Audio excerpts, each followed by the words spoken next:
vrai que c'est marrant, on a eu beau essayer de se mettre ensemble, c'est quand on a eu nos enfants que toutes nos vies se sont mises sans dessus-dessous pour qu'on atterrisse dans un petit appart à Paris. On dirait vraiment que les enfants sont venus faire gros coup de shaker. Bon, les mamans, vous arrêtez votre délire, là, maintenant on est là. Go.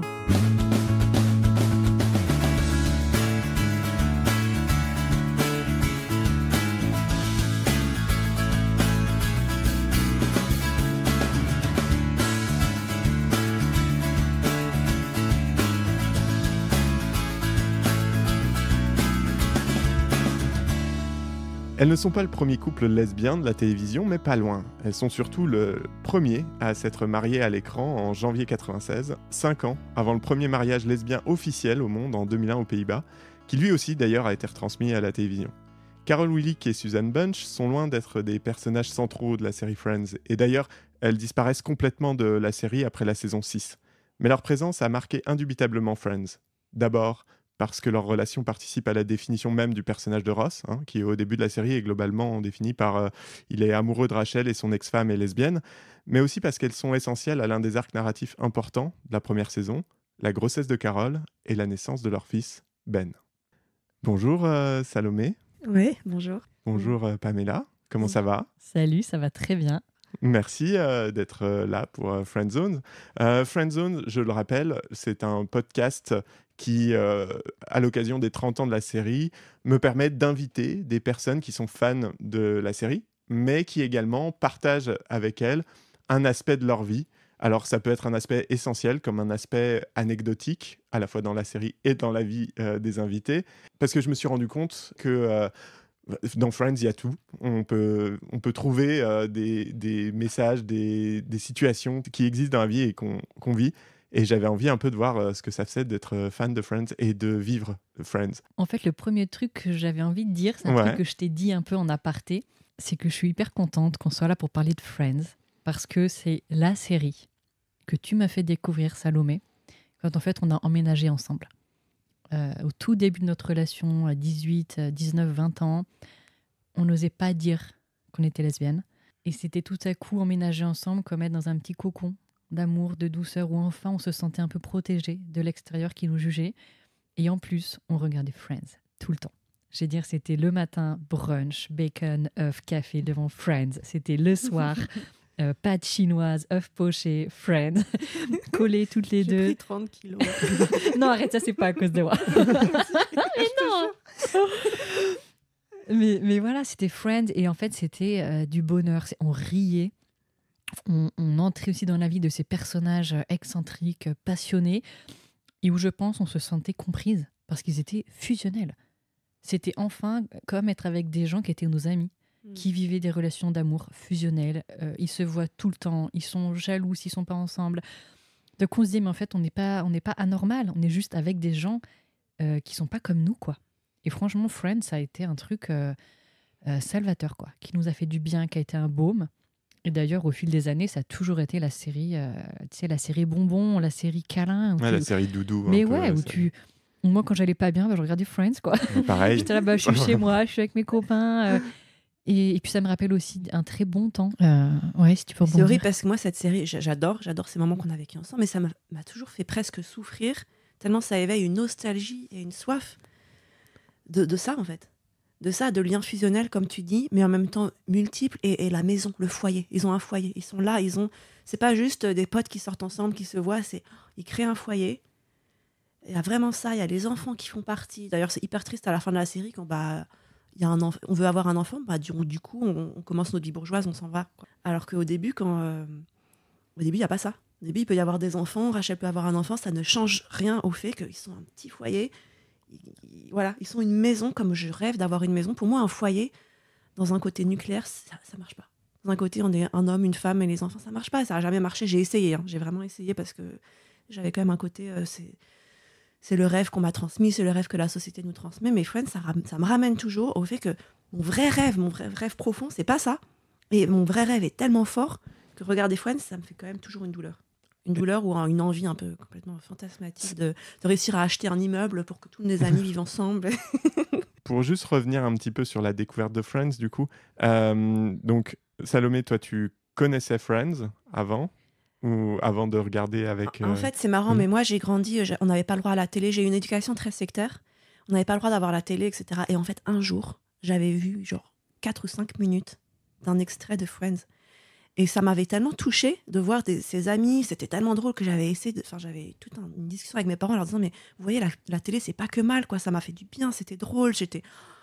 Bon, ils m'ont complètement envoyé balader. Il n'y a pas de télé, c'est pas bien, voilà. Mais c'est toujours resté. Et en fait, moi, je n'aime pas regarder des films seuls, ni des séries seules.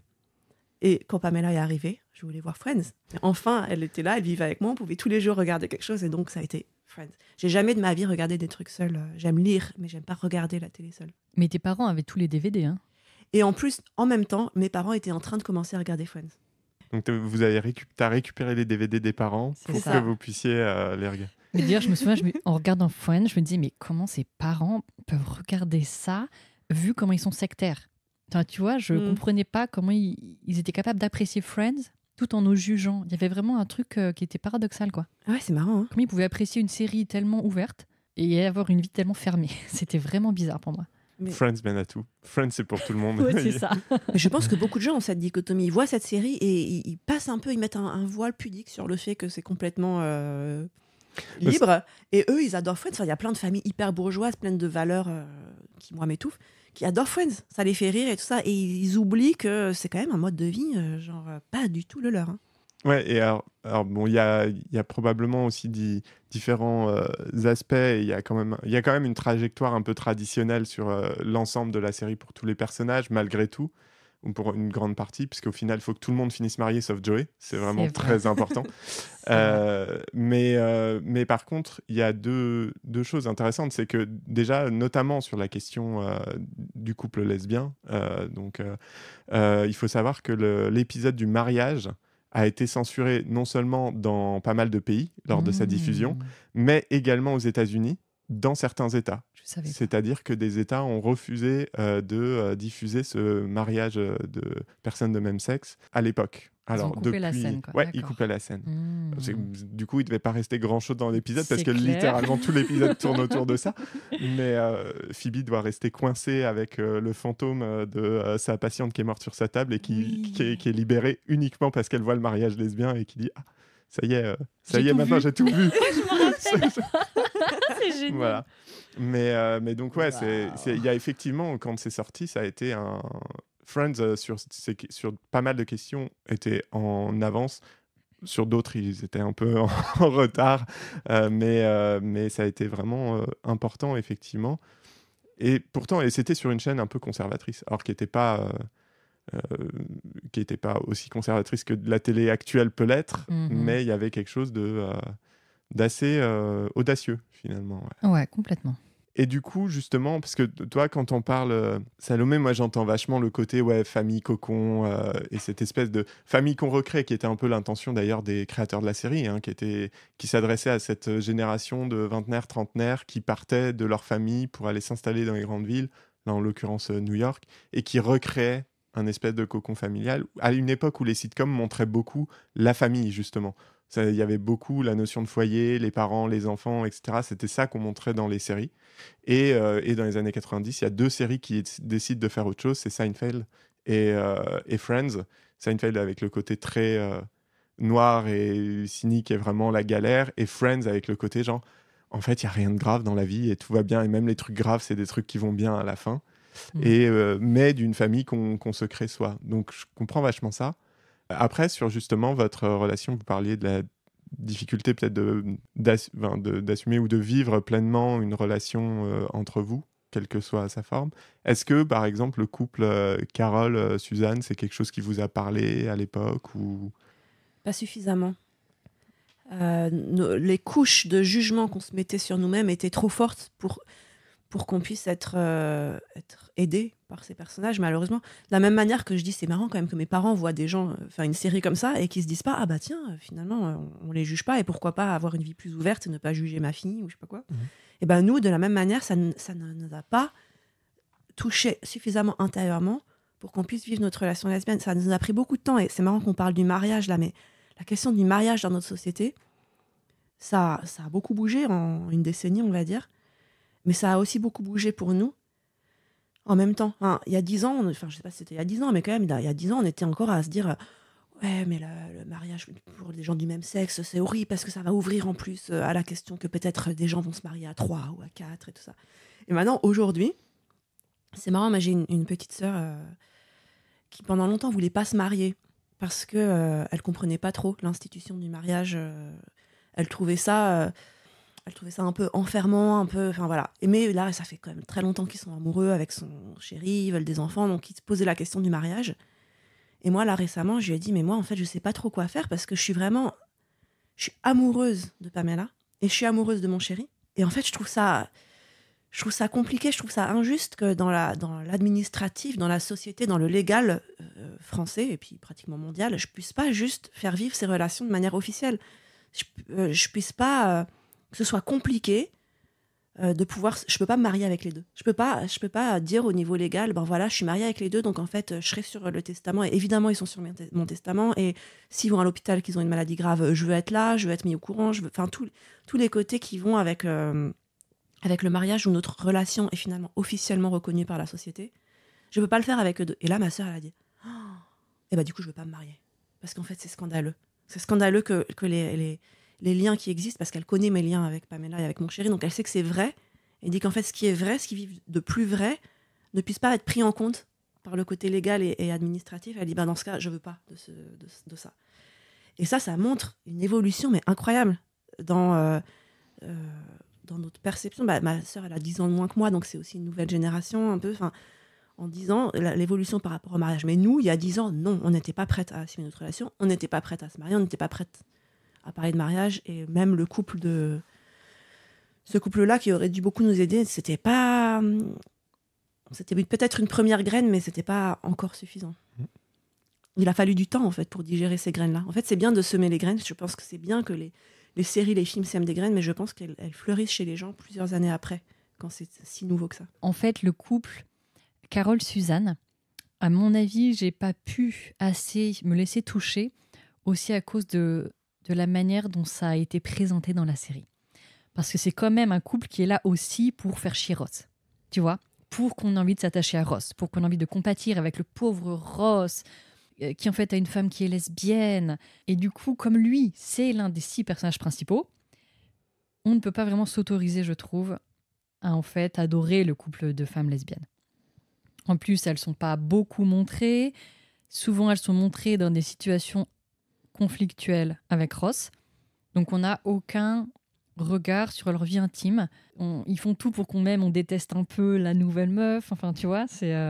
Et puis, de toute façon, en plus, moi, à l'époque, j'étais tellement loin d'imaginer, en fait, être une lesbienne avec, en plus, un couple de femmes qui, un jour, auraient des enfants, que je...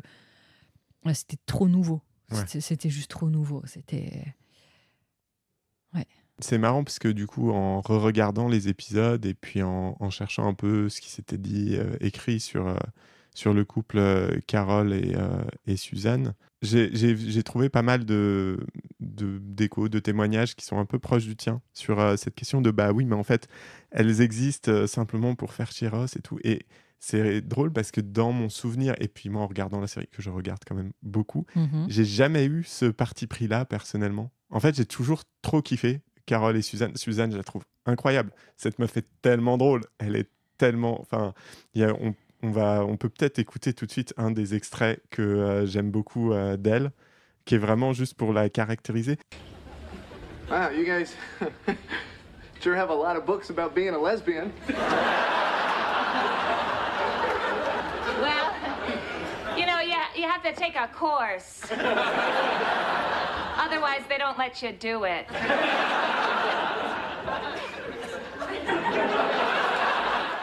Faut voir ce qui est toujours à la masse. C'est vrai qu'elle est trop drôle. Mais elle est super. Enfin, vraiment, à chaque fois, toutes ces répliques sont là pour effectivement casser Ross. Mais j'ai toujours ce sentiment que c'est difficile de prendre le parti de Ross dans cette relation-là. Enfin, moi, j'ai toujours senti comme ça. Oui. Et c'est marrant de... Mais en fait, elle est très forte. Elle a un côté très fort, très cassant, très exactement tout ce que moi, dans mon éducation, j'ai appris qu'une femme ne devait pas être. Ouais. Et en fait, je pense que mon éducation était tellement pesante. Enfin, moi, j'ai mis quand même beaucoup d'années à me libérer de cette image de la femme, déjà pour moi, mais que je ne m'autorisais pas à pouvoir aimer une femme, ou apprécier un personnage qui a toutes ces caractéristiques-là, où elle ose casser un mec, elle peut être froide, elle peut être cassante, elle peut... Enfin, moi, mon ex-mari, il nous en veut encore de moments où on l'a juste un tout petit peu cassé. Alors que lui, il nous fait bien pire, mais il est aussi dans cette idée qu'une femme, elle doit être douce, gentille, agréable, pas cassante, ne pas confronter l'ego des mecs. Et moi aussi, j'étais là-dedans suffisamment pour qu'il puisse me faire vivre ça pendant 10 ans. Et en fait, je pense que je pouvais pas m'attacher à un personnage de femme cassante. Ouais, Si ça avait été un mec, j'aurais pu, mais là, non. C'est ça, elle était...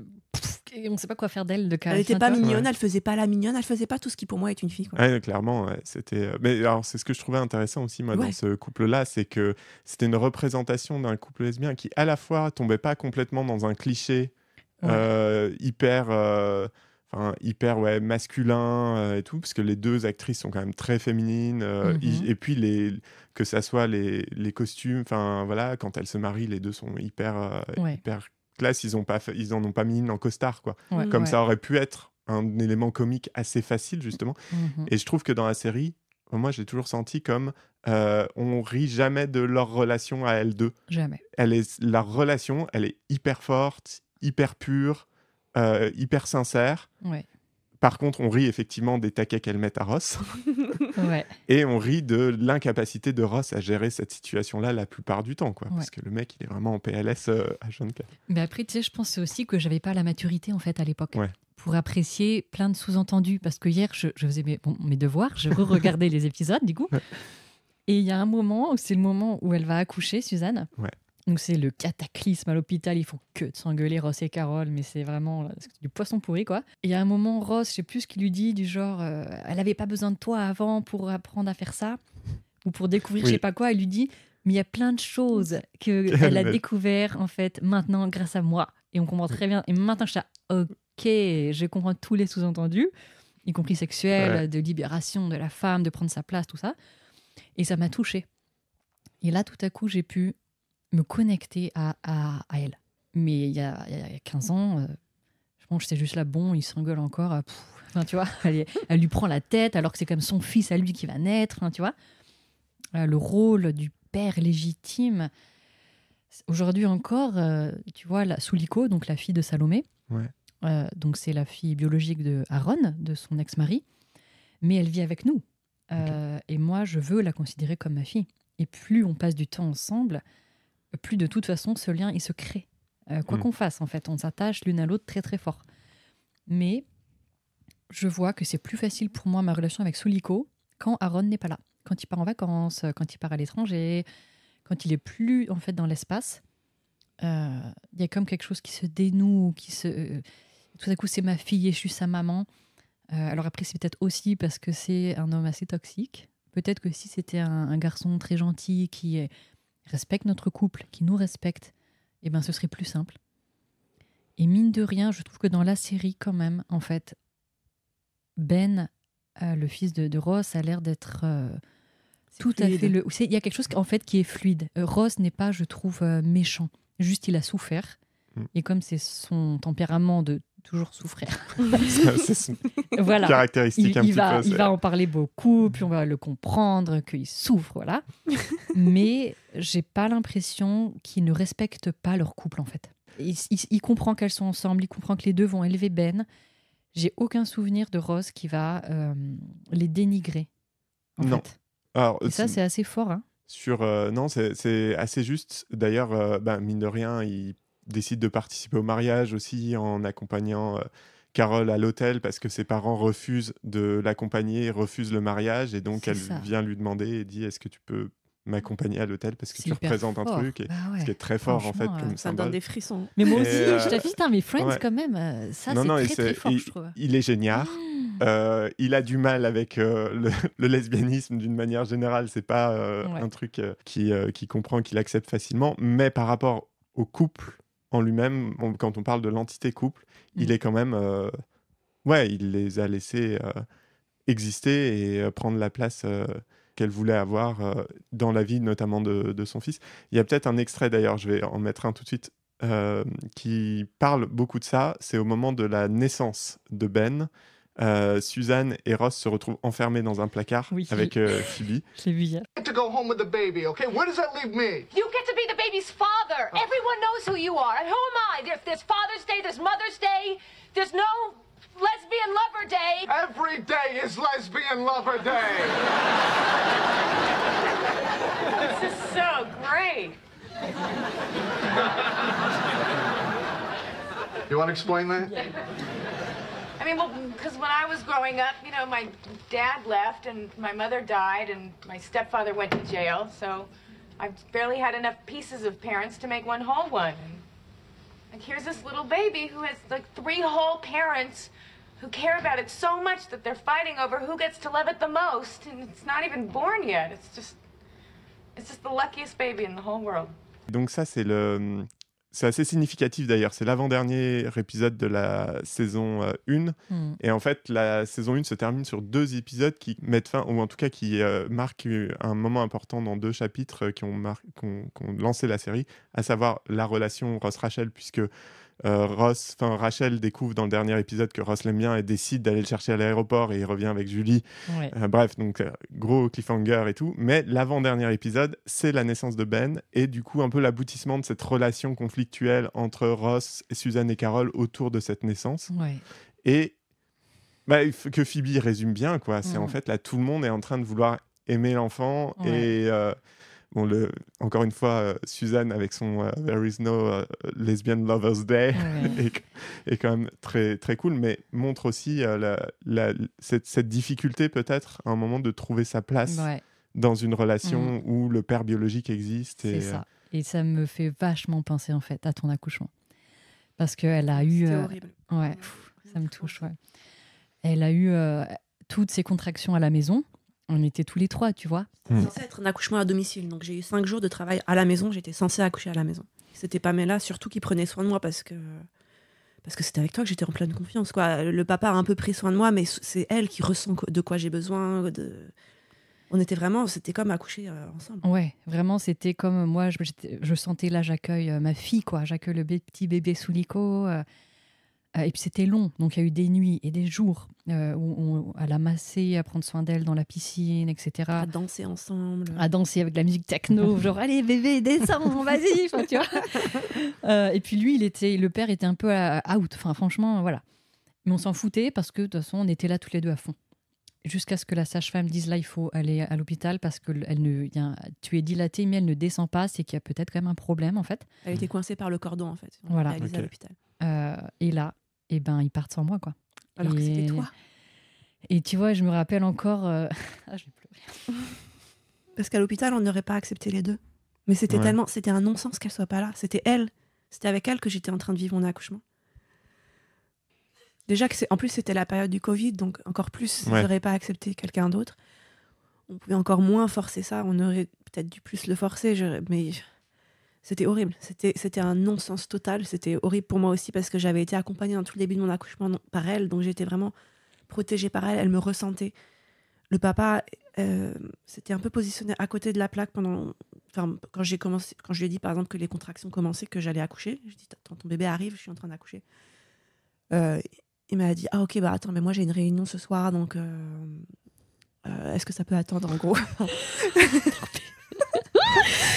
Non mais voilà, tu vois, moi je me rappelle. Il était vraiment à côté de la plaque, il me dérangeait beaucoup, il voulait absolument allumer la lumière comme ci, allumer la lumière comme ça. J'avais beaucoup de douleur, donc j'avais besoin qu'on soit très doux dans les mouvements à côté de moi. Il pouvait pas. Il y a eu des moments où il m'a aidé par des massages, mais la plupart du temps c'était vraiment elle qui me ressentait, on était ensemble et moi c'était une coupure énorme, qu'elle ne puisse pas être là. En plus après j'ai eu une césarienne d'urgence, pour moi c'était ma plus grande terreur d'avoir une chirurgie. Ouais. Je pleurais en allant à la césarienne et elle était pas là. Quand je suis sortie de la césarienne, le papa qui était à côté de la plaque depuis le début de l'accouchement a commencé à parler très fort avec l'infirmière qui était là. Donc je pouvais pas rencontrer mon bébé. Donc tout ça a été coupé. Il y a eu plein de moments de coupure parce que j'avais besoin de ma femme en fait. J'avais besoin de ma femme qui me ressentait, qui était mon cocon, qui avait vécu tout le truc avec moi et qui ressentait ce qui était en train de se passer. Et elle, je sais qu'en sortant de la salle où je venais de me faire ouvrir le ventre, en fait, elle n'aurait pas parlé très fort avec l'infirmière. Elle aurait dit bon bah là, elle fait du silence, c'est la première fois qu'elle voit son bébé. Juste. Chut. Et lui, pour pour pas être impoli, il a accepté d'être en conversation une demi-heure avec elle au lieu que je puisse rencontrer mon bébé. C'est juste un petit truc, un petit détail, mais c'est parce qu'il était pas dans le truc avec moi. Et elle l'était, et elle a dû rester à la maison. Mais c'est ça aussi, c'est que nous, en fait, on s'aime depuis 19 ans. Et on s'est forcé à ne pas être ensemble à cause de la société dans laquelle on vit, tu vois. Qui encore aujourd'hui laisse peu de place, en fait, je trouve, à une visibilité lesbienne. Elles sont beaucoup moins visibles que les homos. Et en plus de parentalité lesbienne. Et c'est vrai que ce moment, tu vois, dans la nuit où je suis sur le palier, puis je les vois partir, et après je suis là toute seule à nettoyer tout, et à me dire, putain, est-ce qu'elle va avoir une césarienne? Pitié que non, parce que je sais que c'est sa phobie, quoi. Ensuite, j'apprends que oui, et je sais pas ce qui se passe, enfin, tu vois. C'était dur, c'était vraiment dur. Toute la semaine à l'hôpital, par contre, là, le papa s'est vraiment connecté après la naissance du bébé, donc il était très doux, très enveloppant, c'était super, il a vraiment beaucoup pris soin de moi et du bébé, c'était super, mais j'ai passé la semaine à pleurer.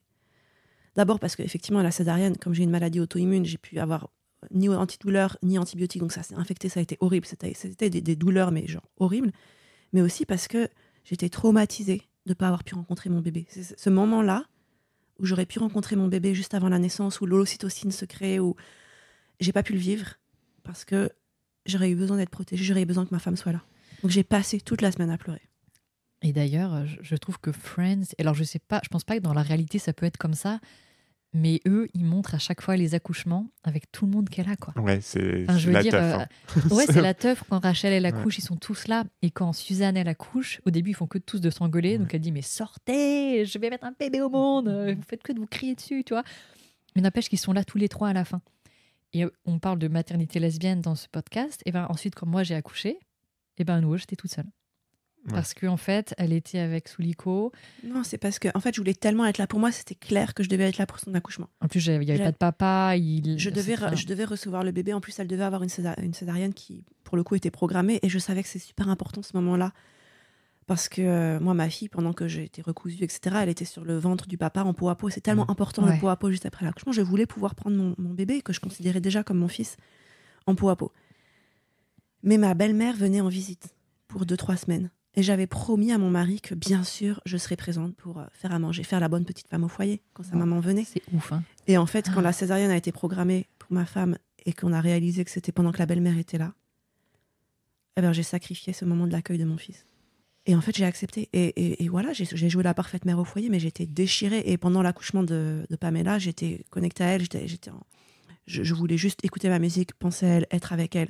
Et mon mari ne voyait pas du tout le sacrifice que c'était que je sois pas avec elle, la souffrance que c'était. Pour lui, c'était genre, mais allez, enfin...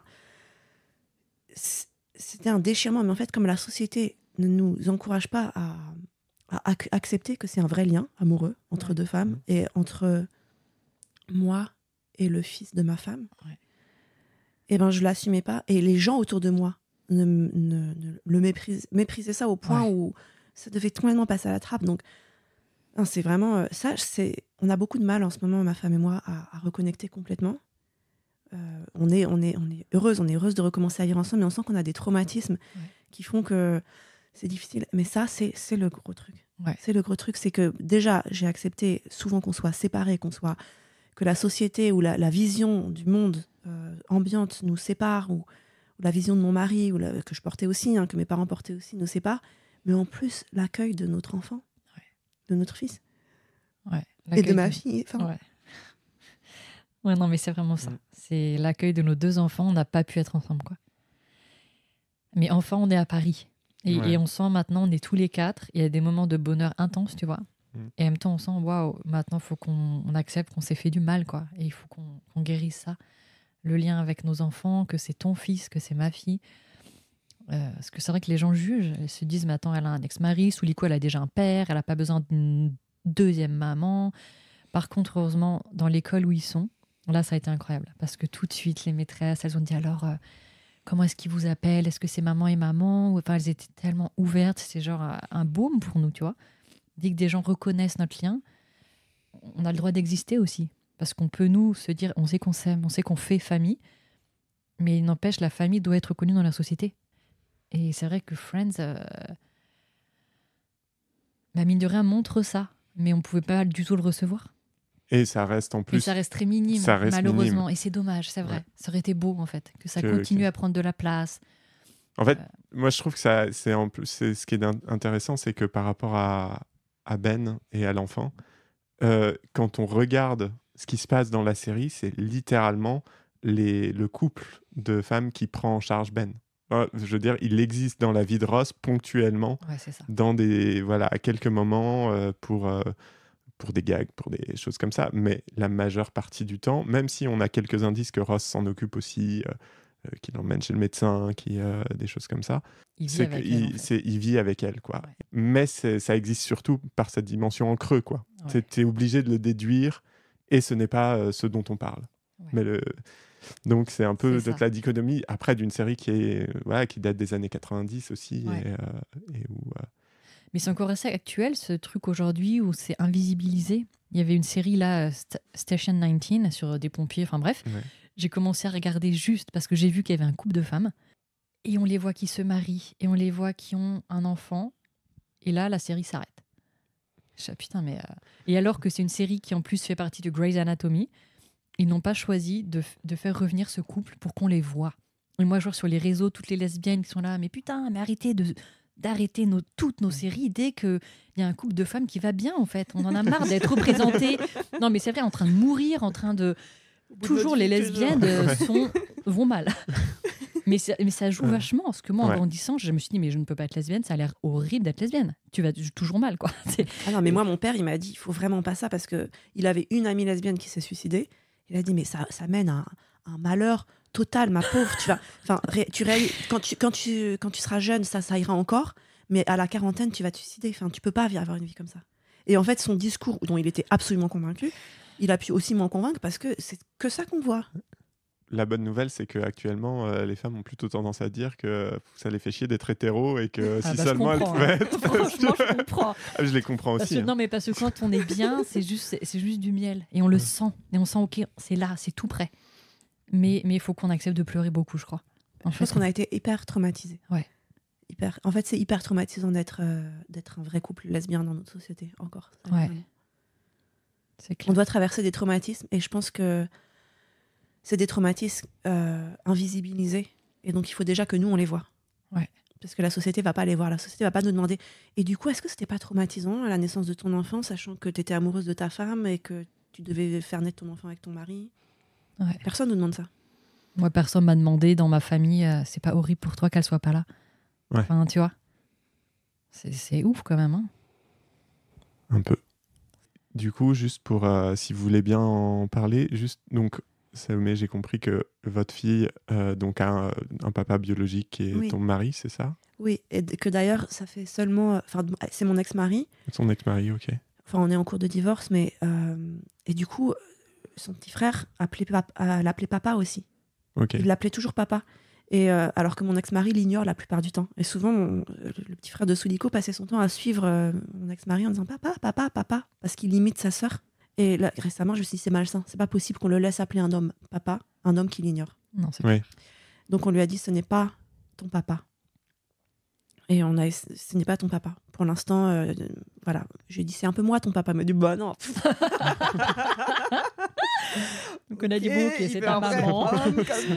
Non, mais c'est hyper donc là, intéressant pour nous de voir ça. On est en train d'en parler, de se demander, mais qu'est-ce qu'il faut? Est-ce qu'il faut lui dire, tu n'as pas de papa? Est-ce qu'il faut lui dire, tu as un papa? Non, on peut pas dire que son géniteur est son papa. C'est pas possible, puisqu'il n'a pas une place de papa. Donc on veut pas l'appeler un papa. Est-ce qu'on va lui dire, on va te trouver un papa? On va faire en sorte de te trouver un papa. Ça va venir, je sais pas. Mais en tout cas, pour l'instant, il a compris que Aaron n'était pas son papa. Donc maintenant, Souliko ne dit plus « je vais voir papa », elle dit « je vais voir mon papa ». Tout s'est changé en eux en quelques jours. Et je trouve que c'est sain. Mais j'ai une grosse question par rapport à la paternité. Ouais. Parce que je réalisais pas à quel point il voudrait un papa. Il voudrait un homme qu'il puisse appeler papa. Et moi, je suis une femme. Il m'adore. Il me considère comme sa deuxième maman, mais il me rit au nez si je dis « mais je suis aussi un peu papa ». Non, pas du tout. Je veux un mec. Et la manière, la dévotion avec laquelle il regarde les hommes... Voilà, il veut un homme.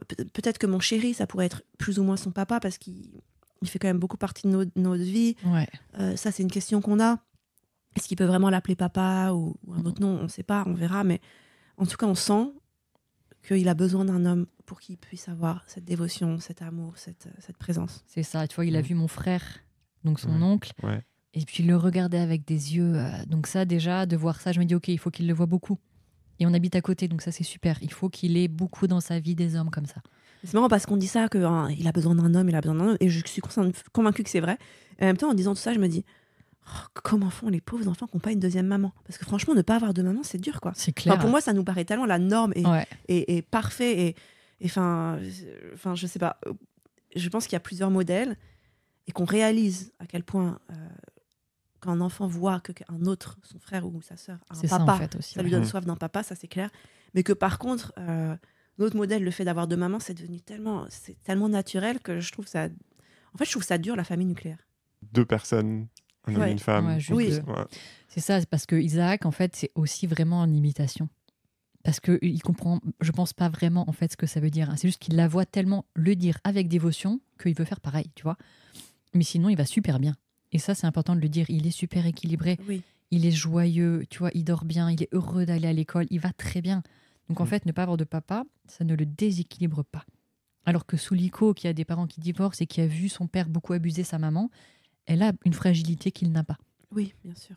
Donc tu vois, on sent juste qu'il a besoin, en fait, d'avoir une dévotion envers un homme. C'est juste ça que Oui. je vois. Et en fait, peu importe s'il l'appellerait papa ou C'est ça. baba.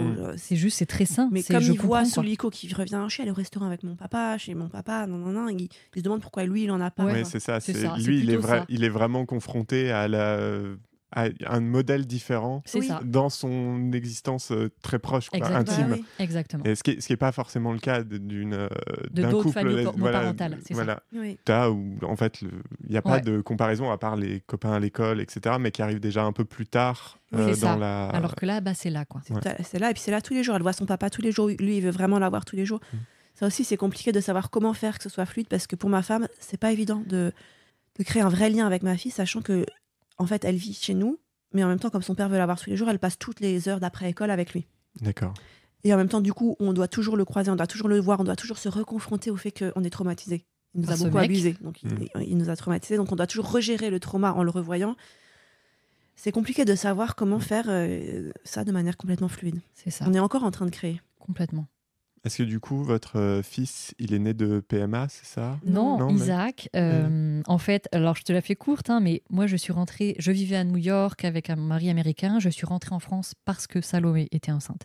D'accord. Et que pour le coup, j'ai senti, je ne peux pas ne pas être là. Ok. Ça a été vraiment tellement fort. Et j'avais un peu pressenti, putain, si je rentre, ça va mettre des choses en branle, mais c'est pas grave. Bon, bah, ça n'a pas loupé. J'ai divorcé tout de suite, en fait, quasiment. Parce que je pense que là, mon mari, qui était tout récent, a vu un lien qui était plus fort que mon lien avec lui.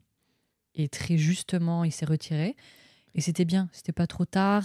On était jeunes tous les deux. C'était OK, il est déjà en couple avec une autre meuf, il n'y a aucun problème, tu vois. Mais on a débarqué dans un lieu assez sectaire, en fait. C'était en plein Covid, on ne savait pas où aller. Et c'était un mec qu'on avait croisé il y a 2 ans, qui a dit, mais venez dans mon écolieu, dans le sud de la France, c'est génial et tout.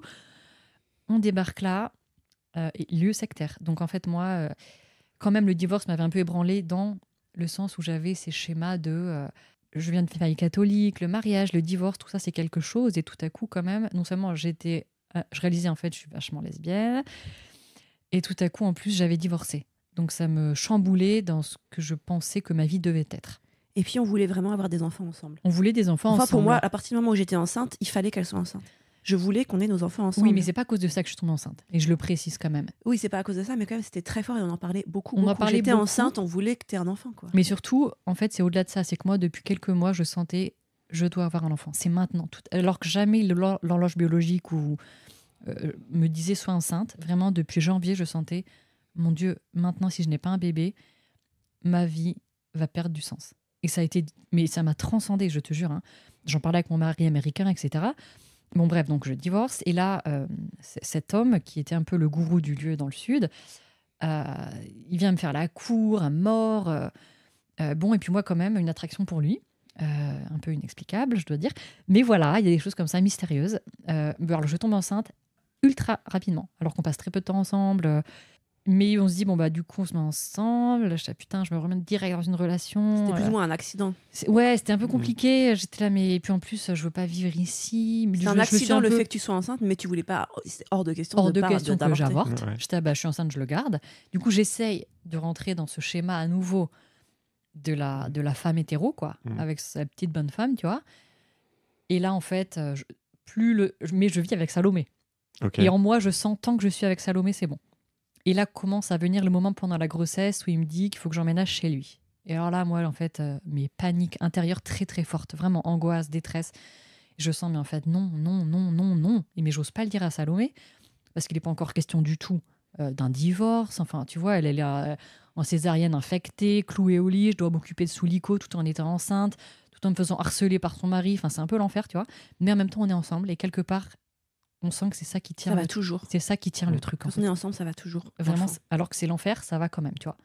Et tout à coup, moi, je résiste à Gabriel, à ce mec.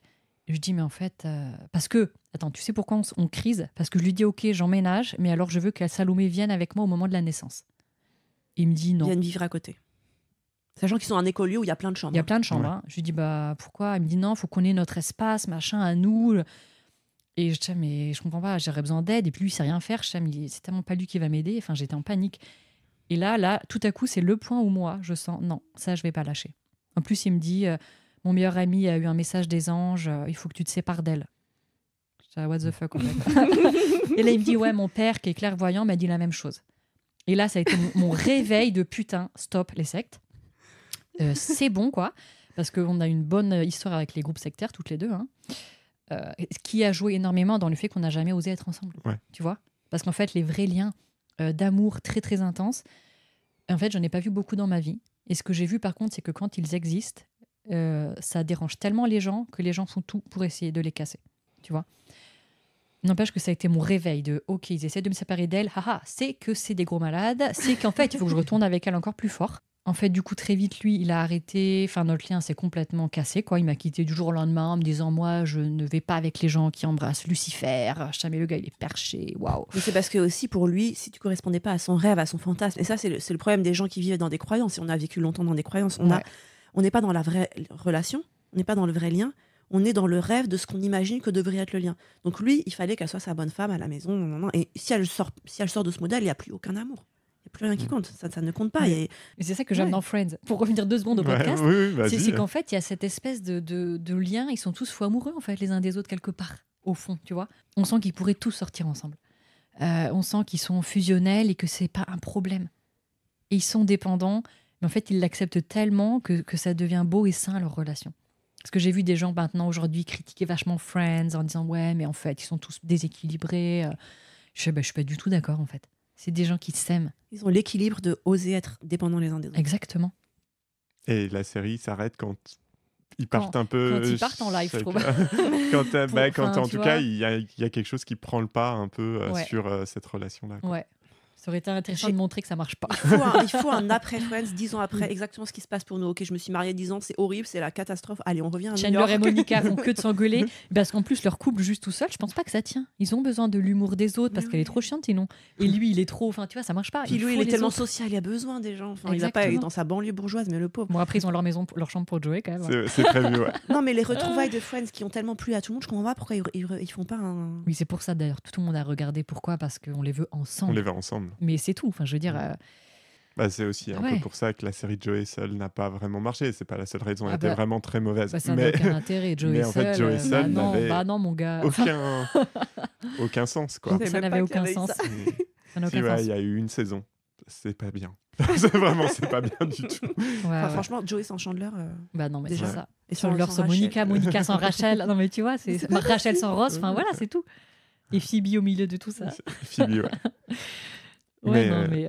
Mais donc il a disparu puis il a pas reconnu l'enfant. Il a disparu parce qu'aussi en fait il a eu un môme avant avec une autre meuf, un môme après avec une autre meuf, qui a eu un procès avec une des mamans, que je me suis engagée pour défendre la maman et il a dit je coupe tout. Enfin, de toute façon il n'a pas reconnu Isaac. Donc en fait c'est clair, il a beau maintenant me faire des reproches de tu me sépares de mon fils, je suis mes mecs, juste reconnais-le en fait. Viens le voir. Aussi. On lui a toujours dit j'ai vécu à côté de lui pendant 1 an et demi et il n'est pas venu voir Isaac. Donc en fait il y a un moment Oui. Les hommes sont un peu des malades, hein, quand même, je trouve. Enfin, les hommes sectaires, voilà. Les hommes, hein, ça va, il n'y a pas de problème. Hein, Non, mais voilà. Oldman, Et puis, ils pensent toujours que les femmes détestent les hommes, mais il faut qu'ils se remettent en question, quoi. Enfin, Ouais, ils disent que c'est à cause de notre couple lesbienne qu'on le sépare, que machin, alors qu'à chaque fois on dit mais viens voir Isaac. Non, je viendrai seulement le voir si Pamela rencontre une médiatrice pour que, en fait, il voulait pas s'investir pour rien. Il voulait pas voir Isaac et que Pour rien. ensuite- Non.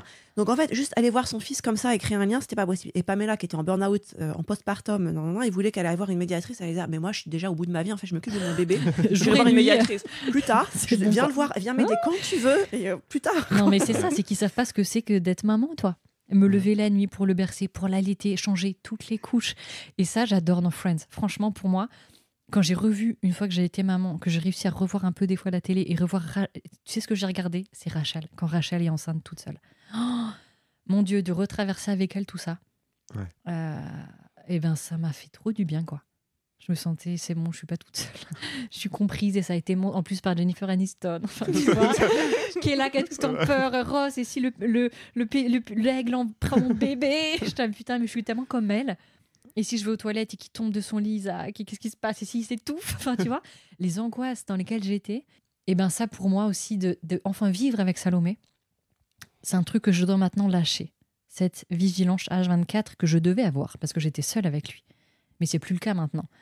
Parce qu'on est en couple, mais j'arrive pas complètement à lâcher. Je me suis habituée à me dire qu'il n'y a que moi qui peux gérer sa survie à cet enfant. Mais maintenant, c'est faux, puisqu'elle est là, mais c'est super dur à lâcher. À me dire, en fait, c'est bon. C'est OK, il est en sécurité, cet enfant. On est ensemble, il a une famille, il a une école, je peux lâcher. Mais c'est très dur. Surtout quand tu as été dans une situation De survie, franchement. De précarité, voilà, en fait. Vraiment. C'est comme elle était abusée par mon ex-mari. Elle a dû repartir vivre chez ses parents, ce qui était une situation hyper C'était précaire, en fait, compliqué parce qu'elle aussi, ouais. elle pouvait pas complètement se reposer intérieurement, être bien. Enfin, elle se faisait tout le temps juger de la manière dont elle éduque son enfant. Elle n'avait pas de chez elle, quoi. C'est ça. Donc, en fait, t'as vécu une situation 2 ans super vraiment dure, super dur. Ouais. Il a quel âge là du coup Eh ben, il a 2 ans. 2 ans, c'est ça. Il est trop mignon. Enfin, franchement, Puis c'est ils mon sont fils, trop c'est mon bébé, mignons. c'est mon amour. J'aime trop être là pour l'éduquer. Mais comme elle est encore en hypervigilance, très souvent, quand je lui dis une règle ou quoi que ce soit, elle a peur que Ouais. je l'abuse, que je lui fasse du mal en lui disant une règle. Donc, tout ça, dit non, mais. Enfin, elle est encore dans l'hypervigilance de personne va protéger mon enfant, donc je dois le protéger. C'est ça. Ah, ça en fait des histoires. Ouais, mais ils adorent nos enfants, tu vois. Ouais. Pour quand même qu'il y ait des trucs cool. Non, mais l'autre vie est trop bien, elle est trop bien. Notre appart est génial et nos enfants s'aiment. Non, mais ils passent On leur se marre temps trop. ensemble. Ouais. Si on va aux toilettes, ils viennent aux toilettes tous les deux s'asseoir à côté de nous. On peut jamais être tranquille, quoi. Ils sont, inséparables. Du coup, ils ont vraiment très peu Ils ont 8 d'écart. mois d'écart. Ouais, c'est Donc, ils vraiment, sont, ouais. c'est quasiment, enfin pas Dès des qu'ils sont jumeaux, pas mais ensemble, du coup, enfin c'est très rare du coup dans une fratrie d'avoir C'est ça. si peu d'écart Ouais, que c'est ça, trop quoi. bien. Ils sont sont, comme des quelque jumeaux. chose de jumeaux. Hein. C'est Ouais. vraiment, s'ils sont à une chambre d'écart, elle est où Soki? Il est où Isaac? Enfin, tu Ah, vois, mais toujours. toujours. Quand l'autre manque, il y a que ça qui compte. Il est où? Et puis... La maman, elle passe à la trappe, quoi. Ah oui, complètement. Alors qu'ils sont hyper fusionnels avec nous, mais quand l'autre enfant manque, c'est tout d'un coup, c'est ça qui prend toute la place. Ah ouais. Mais c'est marrant parce qu'on a commencé il y a quelques semaines quelque chose de nouveau qui est génial. En fait, ma fille, avec la séparation, j'ai dû me séparer d'elle pendant 2-3 mois pour trouver un nouveau travail à Paris, pour pouvoir gérer notre vie financière, pour pouvoir nous installer ici et tout ça. Donc, je l'ai vue quand même un peu au milieu, mais en gros, on a vécu une grosse séparation très traumatisante pour elle et pour toutes les deux. Donc, du coup, elle a beaucoup régressé, elle avait beaucoup besoin de fusionner avec moi. Elle était comme un bébé de 3 mois, quoi. Toujours dans mes bras, toujours machin. Donc, j'ai dû lui donner ça pour qu'elle puisse guérir.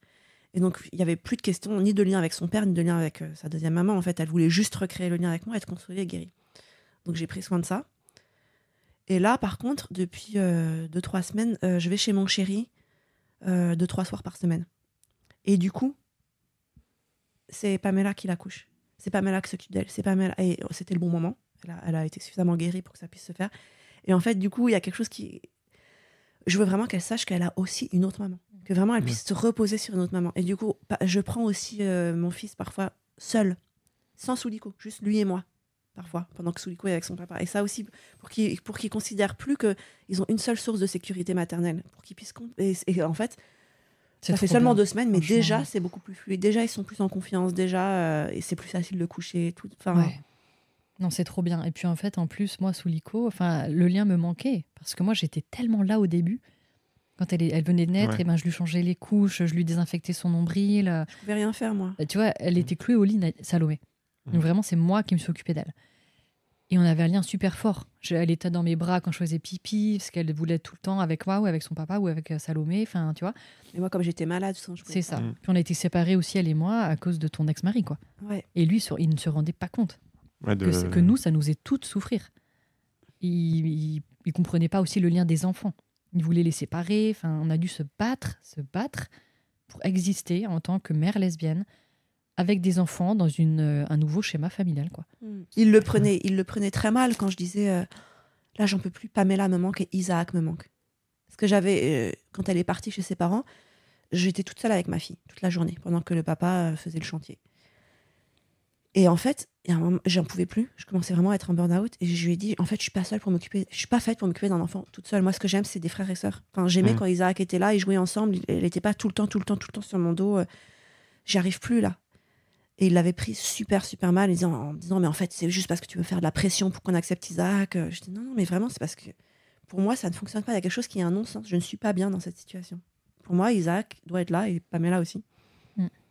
Et j'aurais rêvé qu'on puisse être tous là. En fait, Simon, je l'aime toujours, hein, mon ex-mari. C'est pas que je l'aime pas, c'est qu'il a des côtés abusifs et toxiques à cause, je pense pas, j'en suis persuadée, d'une neuroatypie.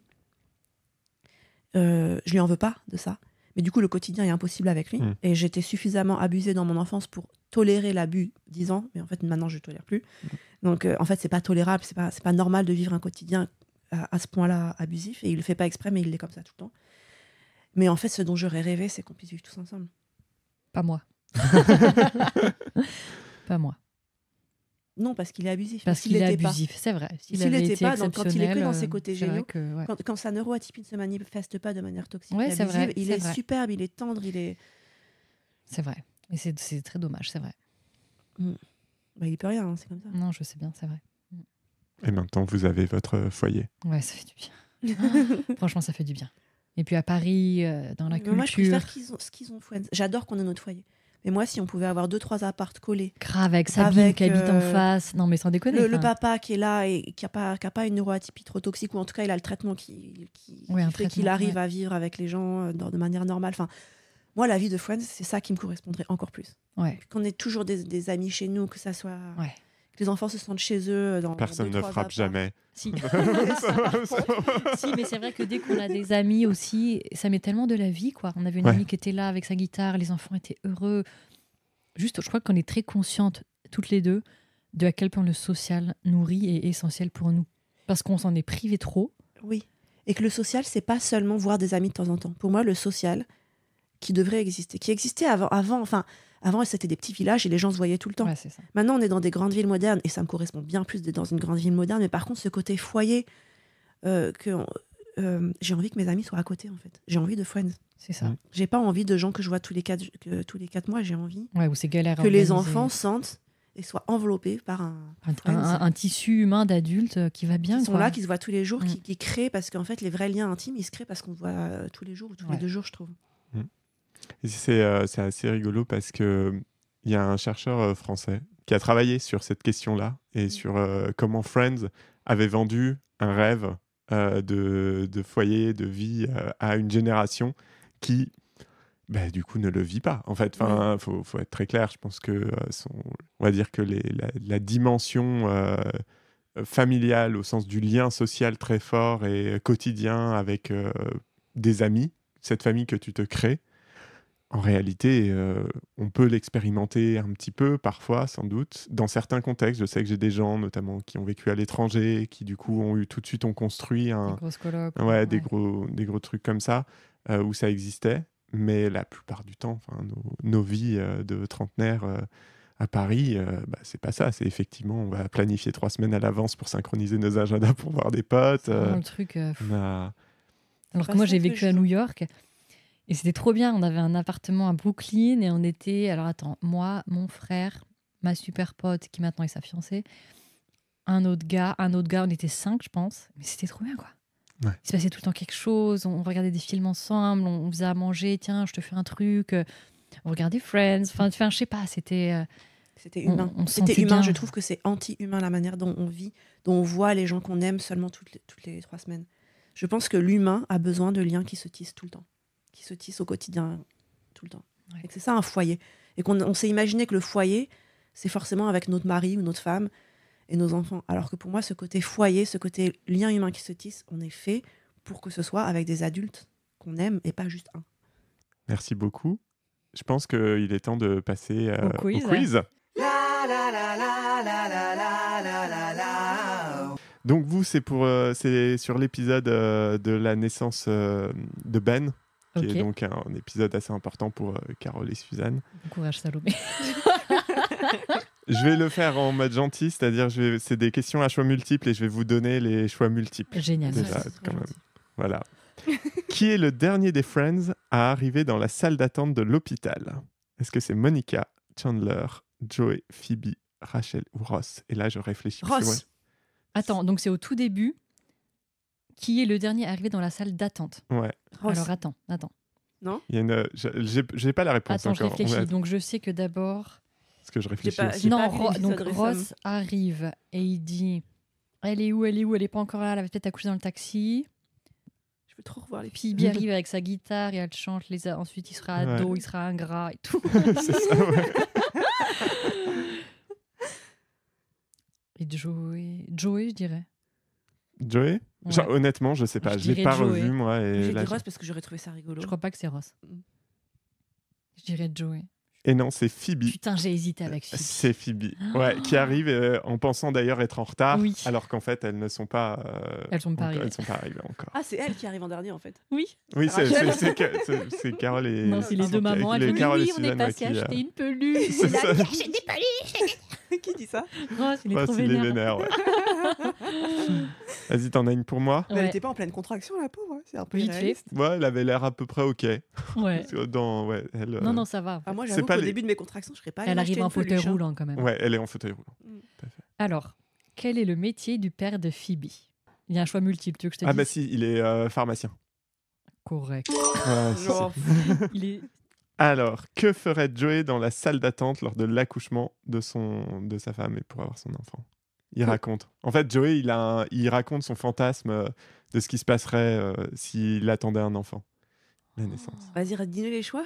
Alors, les choix, c'est manger des chewing-gums, draguer l'infirmière, Attends, je crois que Vas-y. pleurer toutes les larmes de son corps, Il vendrait des cigares. fumer un Il cigare. foudrait un cigare. Fumer un cigare, Dans la chambre à effectivement. côté, là. Voilà. Parce que, comme répond Chandler, il a décidé d'avoir un enfant dans les années 30. C'est ça. C'est ça. Je me rappelle. J'adore Chandler. Allez, une autre. À toi. Ouais, vraiment, c'est trop bien. Dans l'épisode Celui qui a du mal à se préparer, Joey boit du petit lait. Que pensait-il boire au départ? Du cidre, du jus d'orange, du sirop cidre, de c'est du pêche cidre. ou du chocolat chaud? C'est du cidre. T'as Et, dit Du cidre. et alors, ils disent petit lait, c'est une très mauvaise traduction, je pense. Enfin, c'est en tout cas pas une Bah. très bonne traduction, c'est du fat. Du donc gras. c'est du gras, Mais c'est oui, du c'est gras du- de j'étais- dinde en fait, c'est ou un pas truc du comme tout. ça. D'ailleurs, on n'a pas parlé, ouais, vous regardiez VO, En VF, anglais, du coup, oh VO. là là. J'ai eu l'air d'être très nulle en anglais tout à l'heure, mais c'est parce que je suis fatiguée. En vrai, on est bilingues toutes les deux. Non, non, on regarde Ok. en anglais, bien sûr. Ok, ouais, bah, évidemment, Team VO, quoi. Bah, Bah, Toujours. ça, c'est clair. Chandler propose à Monica de se marier et d'avoir un enfant avec elle s'ils sont célibataires à partir d'un certain 40 âge. ans. C'est effectivement 40 40 ans. Putain, faut être courageux pour avoir un enfant à 40 ans. C'est assez marrant, c'est une amie qui m'a dit ça, elle a une quarantaine d'années et elle a eu ses enfants très jeunes. Donc maintenant, sa grande a 19 ans, la plus jeune a 15 ans, je crois, un truc comme ça. Et elle voit toutes ses amies qui commencent à avoir des enfants là depuis 2-3 ans et qui sont au bout de leur vie Bah, ouais. et tout. Et qui disent, mais comment tu fais pour gérer avec 2 enfants? Et puis un mari qui n'était pas forcément Elle à était l'époque jeune. hyper présent. Et elle dit, bah, j'ai 25 ans, hein. Ça, c'était vraiment, je dormais pas la nuit, bon, bah, je m'occupais, puis j'allais bosser, puis voilà, puis Ouais, ça donc allait. il y a quoi. quand même Ouais, vraiment c'est ça, un j'étais truc, jeune. un mais truc c'est clair d'énergie, que j'aurais ouais. pu vivre ça beaucoup plus facilement dans la Mmh. jeunesse. C'est pour ça j'ai une amie aussi qui a eu ses enfants très tôt. Et elle comprend pas parfois qu'on soit aussi fatigué et tout ça. Et je me dis, mais t'avais 18 ans, toi. Ouais, ouais, rien à T'es une voir. petite quoi. fleur. Une dernière? Ouais, elle est une Ouais, dernière. c'est pour vous, je vous la fais pour vous. Vas-y, vas-y. Vas-y, cool. Qui propose d'appeler le bébé Ben? Alors, donc je sais que d'abord, Phoebe, elle avait la combinaison avec Ouais. Ben, il travaille ici, Ben, nanana. Ah bon? Ils arrivent tous les trois. Une tentative de Moi, tuer. j'allais dire c'est la lesbian lover. Bah, je dirais Suzanne. Ouais. Et c'est Ross. Ah ouais? Ouais, c'est Ross quand ils sont tous les trois. Ouais. Le bébé est là. Ils se sont battus, donc pour le Pour le prénom, ça a prénom. été une longue histoire. Et d'ailleurs, il y a le seul move autour de cette question de nom, le seul move un peu pas cool du couple Carole-Suzanne envers Ross. Vraiment, le seul truc que je reproche, Oui. qui est de vouloir donner en nom de famille Willig Bunch, donc le nom de Carole et le nom de Suzanne, et de ne pas mettre Geller dedans. Ouais. Et que Ross se bat un peu pour dire, en fait, il faudrait que Bah oui, bien sûr. Ouais. qu'il s'appelle aussi Geller, c'est aussi le mien, et qu'elles se battent un peu. C'est un peu leur gros fight où, pour le coup, pour une des rares fois, je prends un peu le côté de Ross. Ouais, bien sûr. Où, là, Ouais, grave. ça se voit que ça a été écrit pour les rendre un peu méchantes. Ouais, c'est ça. Mais du coup, ouais, et donc ils sont battus, ils regardent l'enfant tous les trois, et là, Ross dit Ben, en pensant À ce qui vient de se à ce qui vient de se passer. passer, Il s'est passé et quoi tout le monde... Ils se sont enfermés sans faire exprès dans un placard. Ils font que de s'engueuler. Il y a Phoebe qui arrive. Bon, j'en ai marre. C'est ce qu'on a arrêtez de entendu vous tout à l'heure, disputer. Elle ferme la porte et en fait, elle les enferme tous les trois sans faire exprès. Donc, ils n'arrivent pas à sortir alors qu'elle accouche, la meuf, tu vois. Ouais. Donc, ils s'engueulent. Ils disent OK, on va essayer d'enlever la trappe pour que tu montes. Du coup, Phoebe, elle se met une combinaison qui est là. Il y a marqué Ben dessus. Elle dit je suis Ben, le géniteur de l'hôpital. Ha, ha, ha. Et c'est comme ça que Ben arrive. C'est mieux que les autres noms qu'ils avaient. Hein. Ouais. Franchement, la vache. Voilà. Merci beaucoup à toutes les deux pour cette longue conversation vraiment passionnante. Et puis, plein de bonheur pour la suite. Merci beaucoup pour la Ouais. thérapie gratuite. On a bien pleuré, c'était parfait. Merci. Voilà, cet épisode de Friendzone est terminé. Merci de l'avoir écouté. Si tu as aimé, tu peux t'abonner et donner 5 étoiles au podcast sur Apple, Spotify ou la plateforme que tu utilises. Et tu peux aussi le partager pour le faire découvrir à d'autres gens et que je puisse rencontrer plein d'autres fans pour partager nos histoires. Tu peux suivre le podcast sur Instagram, friendzone.podcast, pour ne pas rater les prochains épisodes. La semaine prochaine, on rencontrera Anaïs, qui est interprète dans la vraie vie, oui, comme quand Phoebe date un ambassadeur qui parle pas la langue. À bientôt.